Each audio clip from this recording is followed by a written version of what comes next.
Welcome back to my channel guys, at welcome din sa ating panibagong episode. So sa mga bago pa lang po sa channel ko, please mag-subscribe po kayo para lagi po kayong updated sa lahat ng mga ina-upload kong video katulad dito.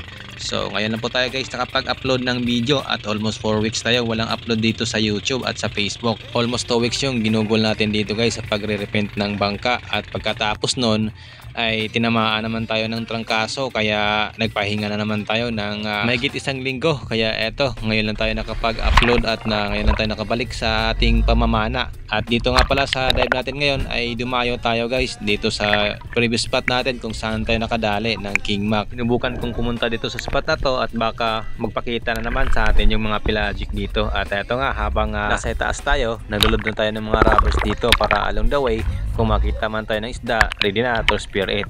And rubbers loaded, kaya tara, let's go.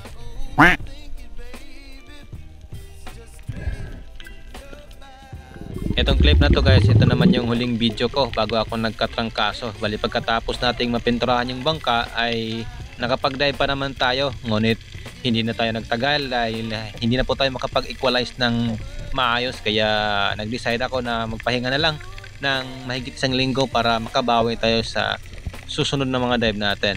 At ito yung nangyari sa dive ko na to, nakapana tayo ng ilak dito.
Unang isda sa ilak, hirap mag-equalize, medyo barado yung ilong natin guys.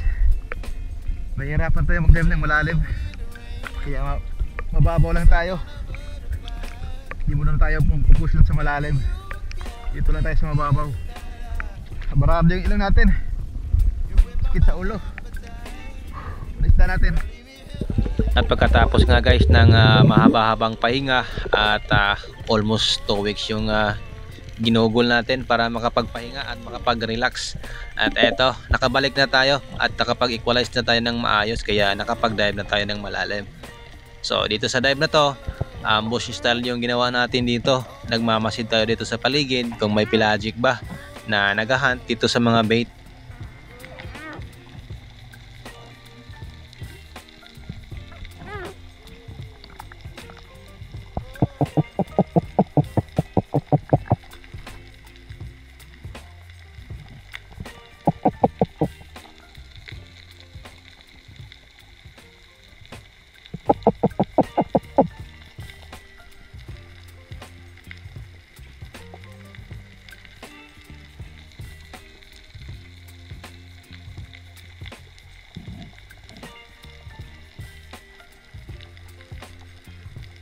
At makalipas nga ilang segundo, eto lang yung lumapit sa atin nung nag-fish school tayo. Na-track natin itong maliit na trevally, kaya hindi ko muna pinansin, baka may malaki. At nung wala akong napansin, papanahin ko sana, kaso lumayo naman yung trevally, kaya hindi ko na lang pinilit.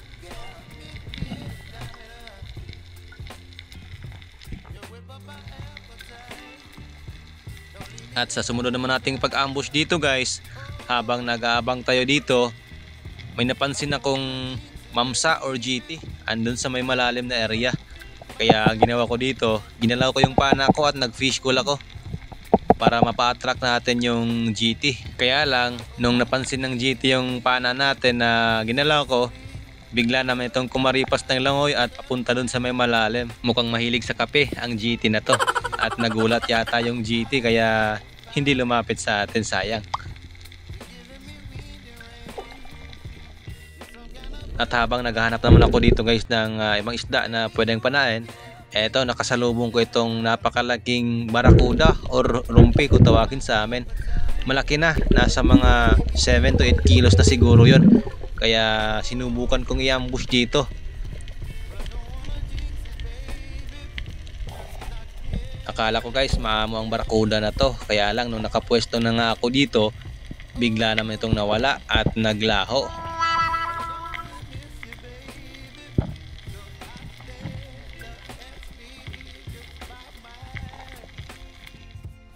Dito naman guys sa dive na to, nag-ambush ulit ako dito sa may unahan ng malaking bato. May napansin kasi ako dito, oriental sweet lips, at eto meron pang unicorn fish na biglang sumulpot.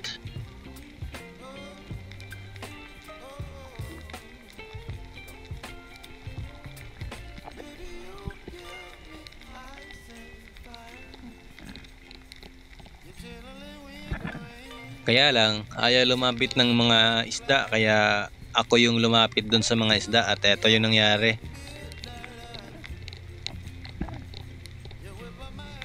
Yung unicorn sana yung papanayin ko dito kaso medyo malayo, kaya eto yung tinira ko, yung oriental sweet lips.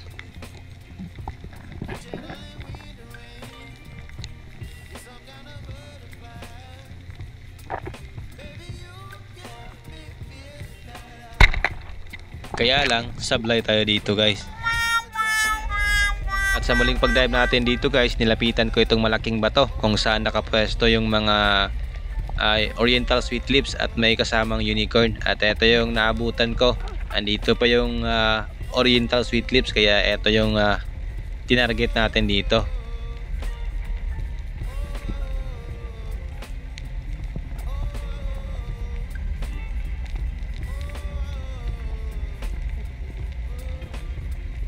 Napakalapit na sana ng isda guys, pero sablay na naman tayo dito. Kung nahuli lang sana natin itong mga isda na nakita natin, sigurado bawing-bawi na sana tayo sa konsumo. At eto sa muling pag-dive natin, eto nakatagpo tayo ng grupo ng Rainbow Runner. At ayun, tinamaan natin yung isa. At eto yung unang isda natin sa araw na to. Big shout out nga pala kay Bro Jumar sa gumawa nitong ating bagong shafting na double flapper. So siya po ang may gawa nito guys, naka double flapper na yung bagong shafting natin, 6mm by 160 cm. At kinabukasan guys, balik ulit tayo sa ating pamamana. Binalikan ko na naman itong spot na to kung saan tayo nagda-dive sa previous video. Nakahuli lang tayo ng isang pirasong Rainbow Runner, pero ganun pa rin, napakatumal pa rin ng spot na to. At ito lang yung nahuli ko dito sa spot na to, isang pirasong pulahan na isda. Kaya pagkatapos nun, lumipat na naman ako ng ibang bahura. Andito na ako sa Basol Island at ito yung ating naging unang pag-ambush dito. Akala ko may pelagic na papalapit sa atin, yun pala isang kaibigan na pawikan yung lumapit sa atin.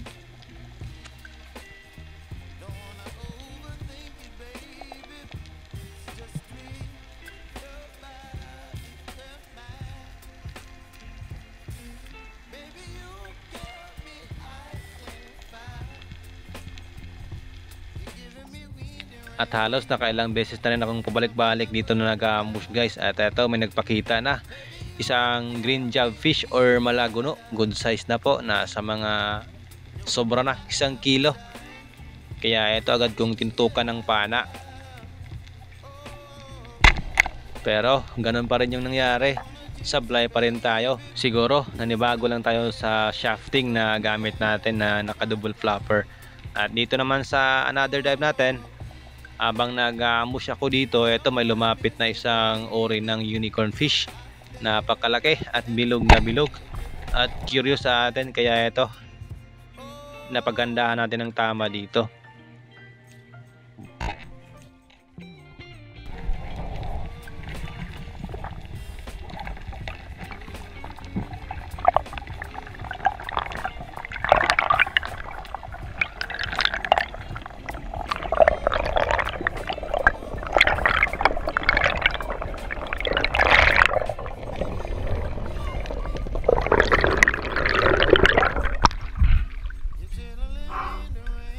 malaki na rin guys ang isang to. Ito po ay nagtimbang ng 3.9 kilogram, kaya ayos na at may pang gasolina na tayo.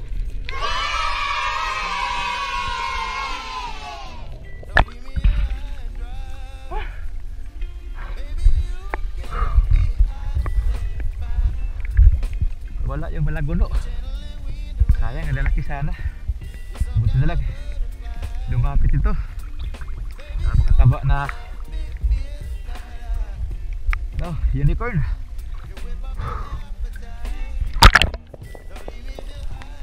Napakataba.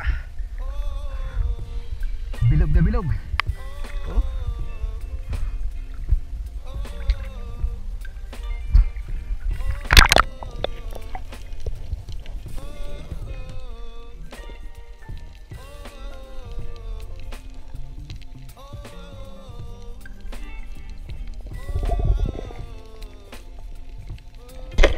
At habang nagpapahinga naman ako guys, may dumaan na grupo ng mga rainbow runner. Kaya ito agad akong nag-dive at pinana ko. Kaya late na yung pag-open ng camera natin dito. Ito na rin guys yung ating naging pangatlong isda sa araw na to. Isang good size na rainbow runner.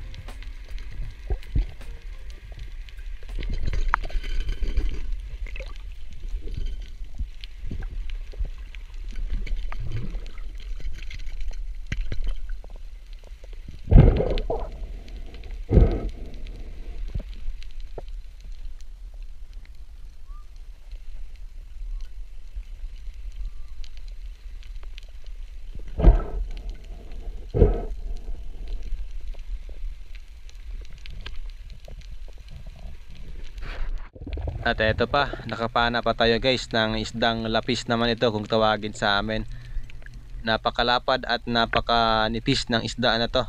At kinuha ko na kahit na hindi ganun kalaki para may pang ulam na kami pag uwi sa bahay. At pagkatapos ng halos kalahating araw nating nakababad sa dagat, eto lang yung mga nahuli ko lahat. Naka 5 piraso lang tayo. May nadagdag pa na isang rainbow runner at hindi na natin to na videohan. Ito na lang yung naiwan sa huli natin, yung unicorn natin binili ng suki natin. So ito na lang yung naiwan pang ulam.